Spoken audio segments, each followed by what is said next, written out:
سر اب آپ کو کیا لگتا ہے نواز شریف صاحب کی واپسی میں حائل رکاوٹیں تو آہستہ آہستہ ختم ہونا شروع ہو گئی ہیں، وہ لیول پلینگ فیلڈ مل گئی ہے نون لیگ کو یا ملنا شروع ہو گئی ہے جس کا وہ مطالبہ کر رہے تھے؟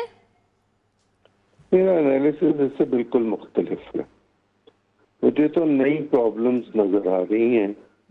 آج قومی اسمبلی کے اجلاس میں خورشید شاہ صاحب نے ایک قرارداد پیش کی جسے منظور کر لیا گیا، جس میں یہ کہا گیا کہ وہ بجٹ کے وہ پیسے جو مختلف اسکیمز میں کے لیے رکھے جاتے ہیں تو 30 جون کو لیپس ہو جاتا ہے. وہ اسکیم جو اناؤنس کی جائیں جن کو کہ تھوڑا بہت کام شروع ہو یا جن کی اناؤنسمنٹ ہوئی ہو اپروو اسکیمز ہوں، ان کے پیسے لیپس نہیں ہونے چاہیے بلکہ وہ کنٹینیو کرنے چاہیے نیکسٹ ایئر. یہ تصویر کی ایک چھوٹی سی جھلک ہے جو ہمیں نظر آ رہی ہے، اور یہ اس لیے ہے کہ سندھ میں پرائم منسٹر جب سیلاب کے حوالے سے وہاں گئے اور جس علاقے میں گئے اس علاقے کے لیے انہوں نے مختلف اسکیمز کا اعلان کیا، پیسوں کا اعلان کیا.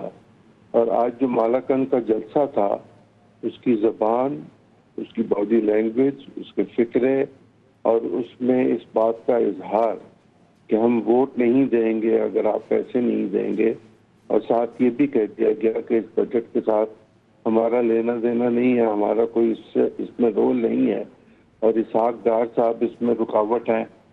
اس حوالے سے مجھے تو یہ نظر آتا ہے کہ پیر کو جب بلاول بھٹو تقریر کریں گے قومی اسمبلی کے اجلاس میں تو کچھ اور چیزیں بھی سامنے آئیں گی، کچھ پالیسی سٹیٹمنٹ میں مزید زور آئے گا. یا تو پیر تک پرائم منسٹر ان کے ساتھ معاملہ طے کر لیں گے یا وہ ایک سٹرونگ سٹیٹمنٹ دیں گے جس کے نتیجے میں چیزیں اور زیادہ خراب ہو جائیں گی اور ان کے بس سے شاید باہر ہو جائیں اگر کوئی مصالحت کی راہ یا کوئی طریقہ کار نہ نکالا گیا. ٹھیک ہے. اچھا عظیم چودھری صاحب، آپ یہ کہہ رہے ہیں کہ اختلافات کی خبریں تو پہلے ہی بہت زیادہ گرم تھی، بہت سارے معاملات پر، ظاہر چیئرمین نادرا کے استعفے کے معاملات پر بھی تھی، پھر چیئرمین پی سی بی کے معاملے پر بھی اختلافات بڑے کھل کر تھے، اور پیپلز پارٹی کے بڑے سینئر رہنما بڑا کھل کر بیانات دیتے تھے کہ بھائی یہ ہماری منسٹری کے انڈر ہے تو اس کی اپوائنٹمنٹ تو ہم نہیں کرنی ہے. تو اب آج بلاول جس انداز میں بولے، انہوں نے کہا بجٹ پر ووٹ چاہیے تو وعدے پورے کرنے ہوں گے. آپ کو لگتا ہے کہ یہ شروعات تھی یہ جو اختلافات کی خبریں تھی، اور بالفرض اگر اختلافات ہو جاتے ہیں جس طرح سے آپ بات کر رہے ہیں کہ موسٹلی یہی ہے کہ اب یہ اختلافات کھل کر سامنے آ جائیں گی، تو اس کے بعد کا آپ کو منظرنامہ یا سیناریو کیا لگتا ہے؟ پھر آگے ہوگا کیا؟ کس طرح سے تبدیل ہوں گی چیزیں؟ دو راستے نکلتے ہیں. اگر فرض کر لیجئے کہ وہ ووٹ نہیں دیتے تو یہ پرائم منسٹر اور ان کی کیبنٹ جو ہے وہ ختم ہو جائے گی، اسمبلی تو اپنی جگہ پر رہے گی. کیا اسمبلی نیا قائد ایوان منتخب کر سکے گی یا نہیں کر سکے گی؟ جو صورتحال ہے اس میں دیکھیں گے کیا نئی صف بندی ہوتی ہے، اور اگر پہلی دفعہ میں کوئی اکثریت حاصل نہیں کر سکے گا، جو یقیناً نہیں کر سکے گا، تو دوسری دفعہ میں جو ووٹ ڈالے جائیں گے اس میں جس کو زیادہ ووٹ ملیں گے وہ پرائم منسٹر بن جائے گا.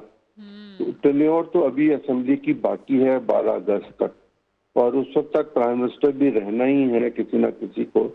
لیکن کیا شہباز شریف معاملات کو سنبھال لیں گے کہ نہیں، یہ اسحاق ڈار کے لیے ایک سوال ہوگا کہ وہ اس حکومت کو گراتے ہیں یا اس حکومت کو بچاتے ہیں. اور اس کے نتیجے میں کیا کیا کچھ IMF کرے گا وہ بھی ایک معاملہ ہوگا جو دیکھنے والا ہے. ایسی صورت میں ایک دوسری چیز جو ہو سکتی ہے وہ یہ کہ اگر پرائم منسٹر کو استعفیٰ دینا پڑے بجٹ کی ناکامی کی وجہ سے، تو پھر پریزیڈنٹ پاکستان آئینی دفعات کے تحت ان کو یہ کہہ سکتے ہیں کہ میرے نزدیک آپ کے پاس ایوان کی اکثریت نہیں رہی، آپ ووٹ آف کانفیڈنس دیجیے. اور وہ vote of confidence prime minister Pakistan کو نہیں مل سکے گا چونکہ پیپلز پارٹی الگ ہو چکی ہوگی.